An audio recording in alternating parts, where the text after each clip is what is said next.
Hey guys, how y'all doing? This is Special Toast here, and today I've got a little bit of a different video for you. Today I've got a League of Legends Fiora guide slash build. I noticed that I said in that intro like 7 times, and it was going on for about 7 seconds, so that's pretty cool. Anyways, there it is again. Alright, well, I'm going to tell you guys before I get into this, I'm not Platinum, I'm not Challenger, I'm not any of that shit. I'm not even level 30. I'm trying to get there, but I will tell you that Fiora is my main. I use the hell out of her, I've mastered her, and I buy all the skins for her, and I think one of my best games was probably like 40 something and like 6, something like that. But I mean, if you don't want to take my guide, I won't get offended. I'm not a professional. You could probably find one online that is very similar to mine, and if you want to go with that because they're a higher rank, go ahead. But I do want to at least try to help you guys with this, maybe improve your game if it sucks or you just want to get a little bit better. Yeah, Fiora's a top lane. If you guys don't know, she's a fighter. She's not an ADC. You can. I've ADC'd with her before after I get the Ravenous Hydra.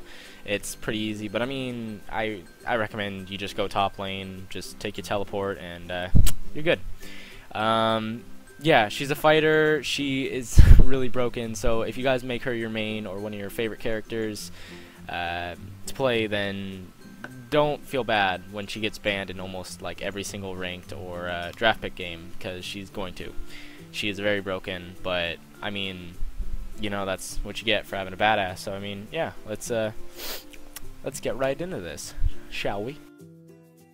As you guys can see, Fiora is really offensive. She's not very defensive. My masteries I have set for her in runes, I don't have defensive. She's very offensive. She does a lot of damage, and she's not much of. She can tank, but mostly she's really offensive. Her defense isn't that high, but her offense, her AD is really large. You guys should know that when you're using her, you are building AD. You're not building AP or attack speed. Some cases when you get super built and you have so much money, it's like it's not even funny.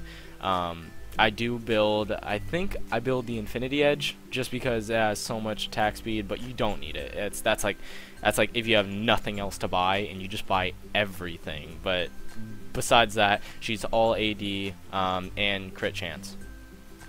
Alright, let's go ahead and get into Fiora's abilities. Alright, so Fiora's passive is Duelist Dance, and what this is if you're playing against Fiora, you can see it, or if you are Fiora, you can see it. When you're playing, I'm playing Project Fiora, I believe on one of these clips, so it looks different. Don't get confused. It's a ring around the enemy champion, or any champions that near you. It just spawns on them, and it lasts for, I want to say, about a minute, and maybe not that long. But it has one side that's super thick compared to the other ring, and it's one ring around her, and then, or the enemy champion, and then it has a thick side, and the thick side is where you have to hit, and it's I wouldn't say a crit chance, but it is, but it's not really a crit. It gets stronger towards the end of the game. You just do like double damage if you hit it. You always want to go for that, and as soon as you hit it, it'll go on to another side of them. Fiora's Q is lunge. Lunge, what she does is you just press your Q and you dash to where you're aiming. I recommend that you have quick cast on. I do. Some people don't like it, but I find it very useful. You're going to want to use Q whenever you have, it's your number 1 ability. You max it out first. You get it first and you max it. When you use lunge, you obviously want to lunge to the side on the ring that you want to hit. In a lot of these videos you guys are going to see me doing it. That's the side you want to hit, and you'll do your Q will do more damage, do more physical damage, plus if you hit that side it'll do like triple the amount. Her W is riposte, I believe I'm saying it. I don't know if I'm saying it wrong, but when you like I said before, quick cast, I recommend you have it on. You aim at your target and you press W, and there's a little rectangle aiming at your target, and if you hit them with it, it stuns them. But that's not what you want to use it for. Obviously it does damage and it stuns them. That's good if they're trying to get away. I use that a lot when they're trying to get away. But say you're playing against a Yasuo and he throws his tornadoes at you, if you guys have ever been like that, you press your W, it strengthens your reflexes the more and more you play it, believe it or not. Fuck you, mom, video games actually do something. You want to aim it at where the tornado is coming at, and if you hit it right, you parry the attack. It doesn't do any damage, doesn't affect you, doesn't stun, it doesn't do anything. It's really a really good tool. You always want to have that. It does have the longest cooldown though, except for the your ult, but I mean, you know, it's the next best. Fiora's E is blade work. When you activate E, you get 2 hits that you hit twice. You hit fast, obviously. It's just dink dink. You just hit them quick. I recommend, if you guys want to know my strategy, whenever I'm playing against someone, saying I'm playing against a Lux top lane. I know Lux is usually a support, but believe it or not, she plays a lot of top lane because I'm not in like high leagues or whatever. So, say you're playing against a Lux and she has the little ring around her and it's the thick side. You press your Q and you dash to him. Then what you want to do is, before you actually press your Q, I should have said this, you press E, and so you do twice, you hit twice, and then if they're trying to run away or they're trying to put a spell on you, you press W. Your W is really good, especially when it comes to Jax. I forgot to mention that. He's one of the best ones. When you see him swinging his little thing around and about to jump on you, you press your W on him. It doesn't do anything, and you can actually stun them if you hit it right. Fiora's ultimate, her R, is Grand Challenge. I'm not gonna lie, when you guys get Fiora, she's kind of hard to master at the beginning with her ult.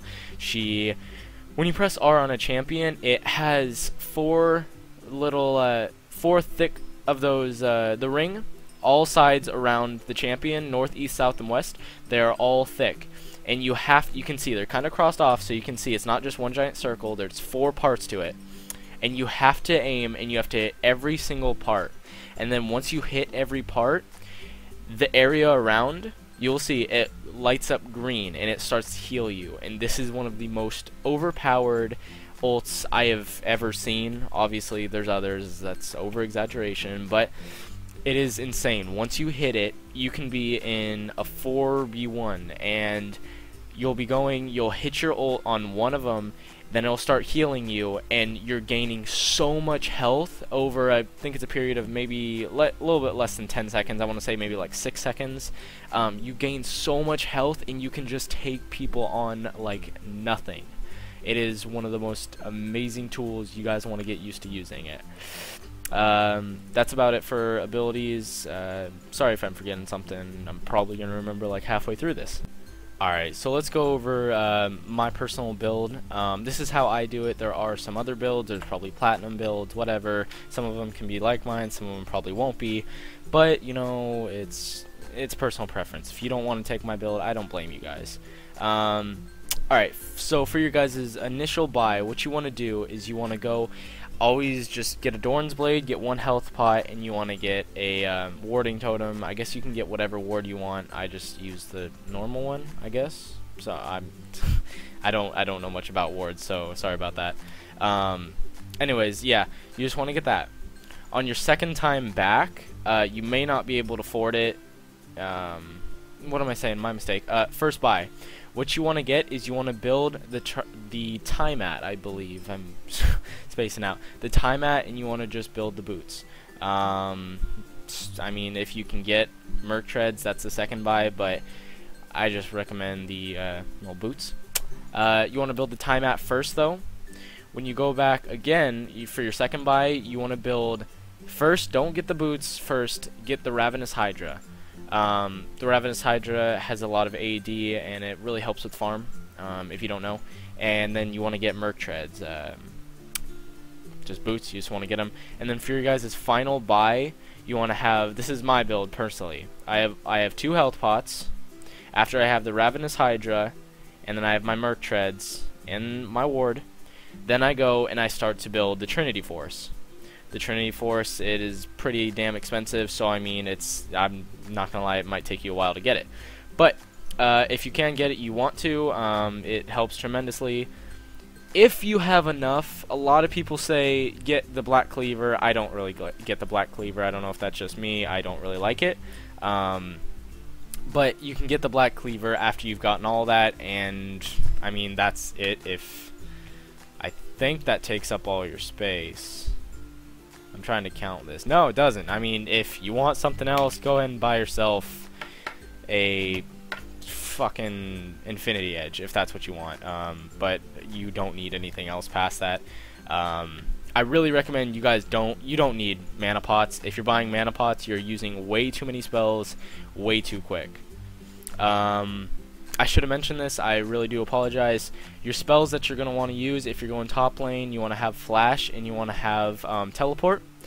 If you're going mid, you can use Flash and F. Alright, the fuck am I saying? F, my bad. You want to have Flash and Ignite. And then, I mean, same with bot, but really all Fiora is really a top, so I don't really know what to tell you. Anyways, that's about it for the build. Alright, that's about it, guys. If you did enjoy this and or helped you, if you want to leave a like, I really would appreciate it. It would really tell me that I did an alright job for my first tutorial or kind of guide. I'm really sorry if I missed anything. If I did, go ahead and leave it in the comments, and I'm sure I can answer it. If you want to see more like this, I'm going to try and come out with more guides or tutorials if I get some good support. And so yeah, just leave a like, subscribe if you want more tutorials, more gameplay of any other games. Yeah, that's about it, guys. Bye.